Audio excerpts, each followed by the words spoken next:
Today, I have such a special treat for you. I'm at the beautiful home of Janeene Scott of Passionately Sewn Designs. I am so excited to be here because Janeene's going to share with us her sewing story, how she got to be where she is now, and some of her favorite tips and techniques for sewing. So stick around. I know you guys will love her, and let's meet the lovely Janeene Scott.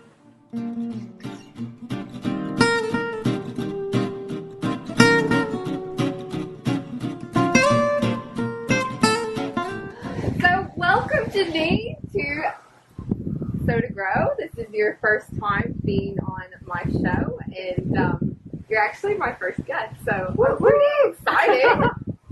Do you feel privileged? Of course I do. Yeah. I just thought maybe you'd start by telling our viewers a little bit about yourself, your sewing journey, and how you've come to be a pattern designer and what sort of stuff you do now. Thank you for inviting me, Nancy. It's really a pleasure. Welcome. Because we're actually really good friends, so to do this is, it's quite fun. So I actually got taught by my nana when I was about 10, and on an old treadle sewing machine, so there was no power. So I spent many hours having to sew a straight line, and I wasn't allowed to sew anything but a straight line until she was happy, because she was a bit of a perfectionist and a beautiful sewer. So that did take quite some time. As I got older, I started just designing my own clothes from fabric that my mum had in her stash. And then later on, when I was probably in my early 20s, I decided that I wanted to make a quilt. And at that stage, which would have been like the early 90s, I realised that there wasn't a lot of quilting fabric out there. No. My first quilt was a green ticking quilt. And then from there was more and more fabric came out, and I started to make more and more quilts. From making your first quilt to actually becoming a designer and making patterns for other people to sew, what kind of possessed you to do that? It's a big leap from making your own stuff to making stuff for other people. Well, I always made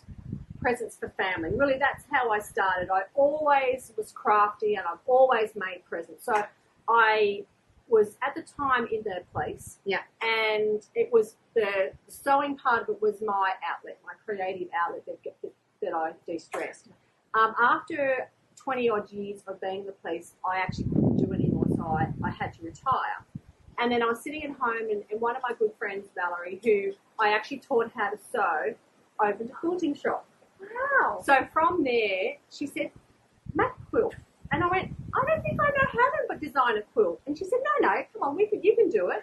So actually, this is my first quilt that I designed. So it's probably, it has a real place in my heart, because it was the quilt that I made.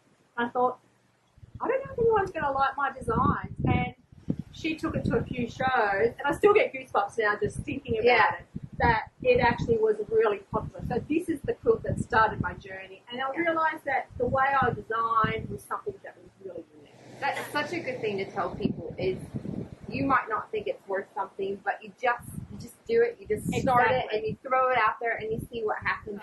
So you do so much quilting, and this is a pretty large quilt. What do you use to quilt your quilts with? So the applique work is done on my domestic machine, which is a Husqvarna. Yeah. And then my quilting is done on a Sweet 16. Oh, it's so perfect. I love it.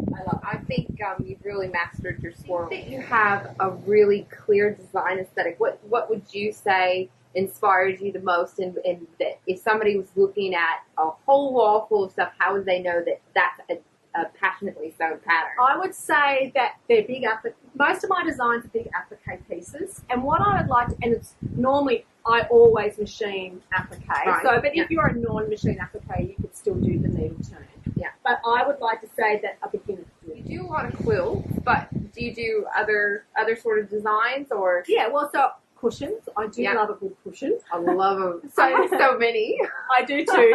So it's sort of a sideline that I have so many designs. Sometimes my head is just swimming with different stuff. I have the same problem. So this one's been one of my most popular. So this is the flower petal cushion. And again, it's straight sewing. So a beginner can make it. And it's just having the confidence and the the instructions and go, Yeah. oh, I can do Because it. I've looked at this pattern, and the way that you actually do the petals is so much easier than I thought Yeah. it was going to be. And I looked at it and I thought, oh, that's ingenious. Yeah. I was going to talk to you about this bag because I'm always trying to find the perfect interfacing that makes my bags feel soft, but then makes them stand up on their own. And you always seem to have just the most beautiful bags that stand up on their own. What are you using? Well, in regards to my bags, I have not bought a bag for at least 15 years. I have always made my own bags. And what I found is that it used to be, came out probably 10 years ago, but I used Peltex 71F. Okay. So this one happens to be a single-sided, fusible, stiff fusible interfacing. Right, so it has the fusible on one side, and you can just put it to the back side of your fabrics. Yep. And it makes it go. And if you that's standing up, there's no stuffing, it's standing up on its own. Now, do you have a problem when you're sewing through all those thick layers? Because it looks pretty thick. Well, I actually always cut off my seam allowance. So you're actually you're not ever sewing apart from the top stitching here. Yeah. You're not actually sewing through the interfacing, you're actually cutting it off. That's really clever. And I don't know how many comments I've had over the bags that I've had over the years about how nice they look, and they think they must be store-bought. And I think that's probably the biggest compliment someone can say to you when you've made something, that where did you buy it from? There you go. I made it! And I made it. So that is so why I got started sewing. Yeah. The minute I made an outfit for myself and somebody went, where'd you get that? I know. Oh, you can't even imagine. It is probably the best compliment anyone could give you on anything that you might Now, make. if our viewers want to connect with you, because I'm sure they're going to fall in love with you the minute they see you, and they want to see more of your quilts and inspiration, how would they contact you or find out more about your stuff and your product? Well, I have a website, so it's passionatelysewn.com.au. Yeah. And all my patterns are on there. I have free tutorials, so I have lots of different stuff on there. I have a blog that I write about some quirky things that I happen to do at home. Like I love to, whilst my husband is the chief chef, I actually like to bake. Oh, so we might get some yummy treats on your site too? So okay. I think over Christmas time I put some, chocolate stirrers and Rocky Road. And can we make some after this? Oh, we'll see how good you are.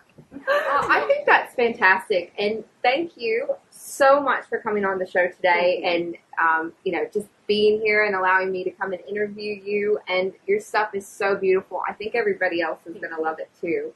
Now, thank you for inviting me. Now, before we go, I actually have made you a present. Now, Lindsay doesn't know about this one, but this little hanger in the front here, I went to America last year for the Houston quilt market, and I went to an Amish area in Lancaster, and I love the Amish quilt. So it's a little Amish wall hanger for you to hang up in your sewing room so you can think of me. Oh, thank you! I love it, and that's all we have time for today. I hope you loved my friend Janeene Scott, and I hope you go to her website, follow her, like her, follow her Facebook page. I'm going to put a link in the show notes so that you can just click through and go say hi to her and let her know what you think. Thanks again, and we'll see you on the next episode of Sew to Grow.